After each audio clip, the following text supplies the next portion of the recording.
ನಮಸ್ಕಾರ. ಇವತ್ತು ನಾವು ಬಿಸ್ನೆಸ್ ಸಕ್ಸಸ್ನ ಒಂದು ಸೀಕ್ರೆಟ್ ಬಗ್ಗೆ ಮಾತಾಡೋಣ. ಅದೇ ಸ್ಟ್ರಾಟಜಿಕ್ ಪಾರ್ಟ್ನರ್ಶಿಪ್ಸ್. ಇವು ಸುಮ್ಮನೆ ಅಗ್ರಿಮೆಂಟ್ಗಳಲ್ಲ, ಬದಲಿಗೆ ಬಿಸ್ನೆಸ್ ಗ್ರೋತ್ಗೆ ಒಂದು ರೀತಿ ರಾಕೆಟ್ ಫ್ಯೂಯಲ್ ಇದ್ದ ಹಾಗೆ. ಬನ್ನಿ ಇದರ ಬಗ್ಗೆ ಇನ್ನಷ್ಟು ತಿಳ್ಕೊಳ್ಳೋಣ. ಎಂದಾದ್ರೂ ಯೋಚಿಸಿದ್ದೀರಾ, ಈ ದೊಡ್ಡ ದೊಡ್ಡ ಕಂಪನಿಗಳು ಅಂದ್ರೆ ಗೂಗಲ್, ಆಪಲ್ ಇವೆಲ್ಲ ಹೇಗೆಷ್ಟು ಬೇಗ ಬೆಳೀತಾವೆ ಅಂತ? ಅವರ ಸಕ್ಸಸ್ ಹಿಂದೆ ಕೇವಲ ಒಳ್ಳೆ ಪ್ರಾಡಕ್ಟ್ಸ್ ಮಾತ್ರ ಇರೋದಿಲ್ಲ, ಅದರ ಜೊತೆಗೆ ಸ್ಮಾರ್ಟ್ ಪಾರ್ಟ್ನರ್ಶಿಪ್ಸ್ ಕೂಡ ಇರುತ್ತೆ.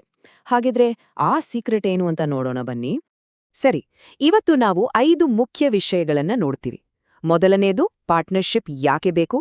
ಎರಡನೇದು, ಅದರಲ್ಲಿ ಯಾವೆಲ್ಲ ವಿಧಗಳಿವೆ. ಮೂರನೇದು, ಸರಿಹೊಂದುವ ಪಾರ್ಟ್ನರ್ನ ಹೇಗೆ ಹುಡುಕೋದು. ನಾಲ್ಕನೇದು, ಪಾರ್ಟ್ನರ್ಶಿಪ್ ಪ್ರಕ್ರಿಯೆ ಹೇಗಿರುತ್ತೆ. ಮತ್ತು ಕೊನೆಯದಾಗಿ, ನಮ್ಮ ಸಕ್ಸಸ್ನ ಅಳೆಯೋದು ಹೇಗೆ ಅಂತ. ಓಕೆ, ಮೊದಲನೇ ಮತ್ತು ಅತಿ ಮುಖ್ಯವಾದ ಹೆಜ್ಜೆ ಯಾಕೆ ಅನ್ನೋದು. ಯಾವುದೇ ಪಾರ್ಟ್ನರ್ಶಿಪ್ ಮಾಡ್ಕೊಳ್ಳೋ ಮುಂಚೆ ನಾವಿದನ್ನ ಯಾಕೆ ಮಾಡ್ತಿದ್ದೀವಿ ಅಂತ ಸ್ಪಷ್ಟವಾಗಿ ಗೊತ್ತಿರಬೇಕು. ಯಾಕಂದ್ರೆ ಒಂದು ಕ್ಲಿಯರ್ ಗುರಿ ಇಲ್ಲದ ಪಾರ್ಟ್ನರ್ಶಿಪ್ ದಾರಿ ಗೊತ್ತಿಲ್ಲದೆ ಸಮುದ್ರಕ್ಕೀಳಿದ ಹಡಗಿನ ತರ ಅಷ್ಟೇ. ಅಂದ್ರೆ ನಾವು ಮಾಡ್ಕೊಳ್ತಿರೋ ಪಾರ್ಟ್ನರ್ಶಿಪ್ಪು ನಮ್ಮ ಬಿಸ್ನೆಸ್ನ ದೊಡ್ಡ ಗೋಲ್ಗೆ ಸರಿ ಹೊಂದಬೇಕು. ಉದಾಹರಣೆಗೆ, ಒಂದು ಹೊಸ ಮಾರ್ಕೆಟ್ಗೆ ಎಂಟ್ರಿ ಕೊಡೋದು ನಮ್ಮ ಗೋಲ್ ಆಗಿದ್ರೆ, ಅಲ್ಲಿ ಈಗಾಗಲೇ ಸ್ಟ್ರಾಂಗ್ ಆಗಿರೋ ಕಂಪನಿ ಜೊತೆ ಕೈ ಜೋಡಿಸೋದು ಒಳ್ಳೆಯದು. ಅಥವಾ ನಮ್ಮ ಟೆಕ್ನಾಲಜಿಯನ್ನ ಇನ್ನಷ್ಟು ಬೆಟರ್ ಮಾಡ್ಬೇಕಂದ್ರೆ ಆ ವಿಷಯದಲ್ಲಿ ಎಕ್ಸ್ಪರ್ಟ್ ಆಗಿರೋ ಕಂಪನಿ ಜೊತೆ ಪಾರ್ಟ್ನರ್ ಆಗ್ಬೋದು. ಸರಿ, ಈಗ ಪಾರ್ಟ್ನರ್ಶಿಪ್ಗಳ ಪ್ರಪಂಚದಲ್ಲಿ ಯಾವೆಲ್ಲ ಆಯ್ಕೆಗಳಿವೆ ಅಂತ ನೋಡೋಣ. ಪಾರ್ಟ್ನರ್ಶಿಪ್ ಅಂದ್ರೆ ಒಂದೇ ತರ ಇರಲ್ಲ. ಇದೊಂದು ರೀತಿ ಹೋಟೆಲ್ ಮೆನು ಕಾರ್ಡ್ ಇದ್ದ ಹಾಗೆ.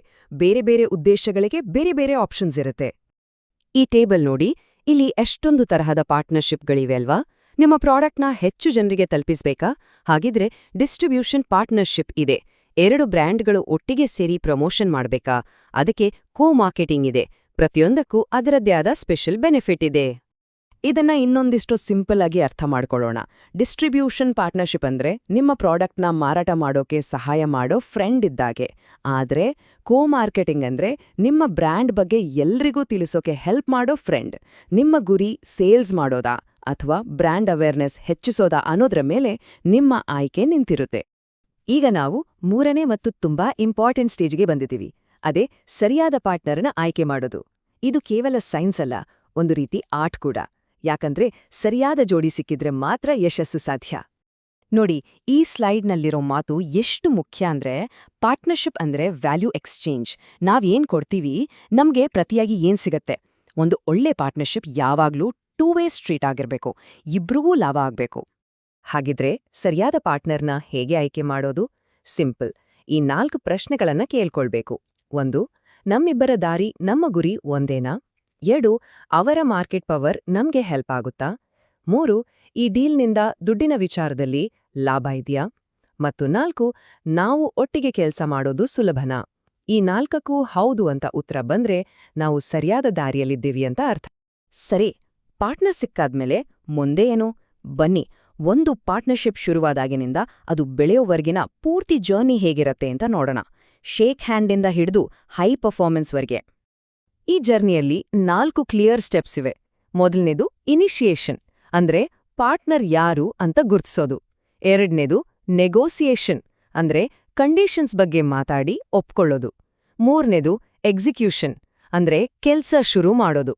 ಮತ್ತು 4ನೇದು ರಿವ್ಯೂ. ಇಲ್ಲಿ ಒಂದು ಇಂಟ್ರೆಸ್ಟಿಂಗ್ ವಿಷಯ ಏನಂದ್ರೆ, ಈ ರಿವ್ಯೂ ಅನ್ನೋದು ಕೊನೆಯಲ್ಲ, ಅದು ಒಂದು ಕಂಟಿನ್ಯೂಯಸ್ ಲೂಪ್. ಅಂದ್ರೆ ಏನಾಯ್ತು ಅಂತ ನೋಡಿ ಅದ್ರಿಂದ ಕಲ್ತು ಮತ್ತೆ ಇಂಪ್ರೂವ್ ಮಾಡ್ತಾ ಇರೋದು. ಒಳ್ಳೆ ಪಾರ್ಟ್ನರ್ಶಿಪ್ಗಳು ಯಾವತ್ತೂ ನಿಂತ ನೀರಾಗಿರಲ್ಲ, ಅವು ಸಮಯದ ಜೊತೆ ಬೆಳೆಯುತ್ತಲೇ ಇರ್ತವೆ.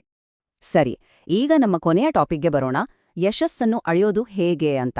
ನೆನ್ಪಿಡಿ, ಸಕ್ಸಸ್ ಅಂದ್ರೆ ಬರೀ ಆದಾಯ ಅಷ್ಟೇ ಅಲ್ಲ, ನಾವಳತೆ ಮಾಡೋ ರೀತಿ, ನಾವು ಶುರುವಿನಲ್ಲಿಟ್ಕೊಂಡಿದ್ದ ಗುರಿಯನ್ನು ತೋರಿಸ್ಬೇಕು. ಸಕ್ಸಸ್ನ ಅಳಿಯೋಕೆ ಮಾಡೆಲ್ನೇ ಮೆಟ್ರಿಕ್ ಅಂದ್ರೆ ಲೀಡ್ಸ್. ಅಂದ್ರೆ ಏನು? ಈ ಪಾರ್ಟ್ನರ್ಶಿಪ್ನಿಂದ ಎಷ್ಟು ಜನ ಹೊಸ ಕಸ್ಟಮರ್ಸ್ಗಳು ನಮ್ಮನ್ನ ಕಾಂಟ್ಯಾಕ್ಟ್ ಮಾಡಿದ್ರು ಅನ್ನೋದು. ಇದು ಪಾರ್ಟ್ನರ್ಶಿಪ್ನ ಡೈರೆಕ್ಟ್ ಇಂಪ್ಯಾಕ್ಟ್ ತಿಳಿಯೋಕೆ ಒಂದು ಒಳ್ಳೆ ದಾರಿ. ಈ ಬಾರ್ ಚಾರ್ಟ್ ನೋಡಿ, ಇದು 1000 ಪದಗಳ ಕಥೆ ಹೇಳುತ್ತೆ ಅಲ್ವಾ. ಪಾರ್ಟ್ನರ್ಶಿಪ್ಗಿಂತ ಮುಂಚೆ ನಮ್ಮ ಮಾರ್ಕೆಟ್ ರೀಚ್ ಎಷ್ಟಿತ್ತು, ಆದ್ಮೇಲೆ ನೋಡಿ ಅದು ಎಷ್ಟು ದೊಡ್ಡ ಮಟ್ಟದಲ್ಲಿ ಬೆಳೆದಿದೆ. ಇದೇ ಪಾರ್ಟ್ನರ್ಶಿಪ್ನ ನಿಜವಾದ ಪವರ್. ಕೆಲವು ಲಾಭಗಳನ್ನ ನೇರವಾಗಿ ದುಡ್ಡಲ್ಲಿ ಅಳಿಯೋಕೆ ಆಗಲ್ಲ ಅಲ್ವಾ. ಉದಾಹರಣೆಗೆ ಬ್ರ್ಯಾಂಡ್ ಅವೇರ್ನೆಸ್. ಆದ್ರೆ ಮೀಡಿಯಾದಲ್ಲಿ ನಮ್ಮ ಬಗ್ಗೆ ಎಷ್ಟು ಮಾತಾಡಿದ್ರು, ಸೋಷಿಯಲ್ ಮೀಡಿಯಾದಲ್ಲಿ ನಮ್ಮ ಹೆಸರು ಎಷ್ಟು ಸದ್ದು ಮಾಡ್ತು ಅಂತ ಟ್ರ್ಯಾಕ್ ಮಾಡೋದ್ರಿಂದ ಈ ಕಾಣದ ಲಾಭಗಳನ್ನು ನಾವು ಅಳತೆ ಮಾಡಬಹುದು. ಮತ್ತು ಕೊನೆಗೆ ಉಳಿಯೋದು ದುಡ್ಡಿನ ಲೆಕ್ಕ. ನಾವು ಹಾಕಿದ ಬಂಡವಾಳದ ಮೇಲೆ ಎಷ್ಟು ರಿಟರ್ನ್ಸ್ ಬಂತು? ಈ ಪಾರ್ಟ್ನರ್ಶಿಪ್ನಿಂದ ನಮ್ಮ ಖರ್ಚುಗಳು ಏನಾದ್ರೂ ಕಮ್ಮಿಯಾಯ್ತಾ? ಇದೆಲ್ಲ ನಮ್ಮ ಸಕ್ಸಸ್ನ ಕ್ಲಿಯರ್ ಆಗಿ ತೋರಿಸುತ್ತೆ. ಹಾಗಿದ್ರೆ ಈ ಎಲ್ಲ ಮಾಹಿತಿ ಇಟ್ಕೊಂಡು ನಮಗೆ ನಾವೇ ಕೇಳ್ಕೊಳ್ಬೇಕಾದ ಒಂದು ಮುಖ್ಯ ಪ್ರಶ್ನೆ ಇದೆ. ನಮ್ಮ ಬಿಸ್ನೆಸ್ನ ಇವತ್ತಿನ ಪರಿಸ್ಥಿತಿಗೆ ಯಾವ ರೀತಿಯ ಪಾರ್ಟ್ನರ್ಶಿಪ್ ನಮಗೆ ಅತಿ ಹೆಚ್ಚು ಸ್ಟ್ರಾಟಜಿಕ್ ಮತ್ತು ಫೈನಾನ್ಷಿಯಲ್ ಲಾಭ ತಂದುಕೊಡುತ್ತೆ?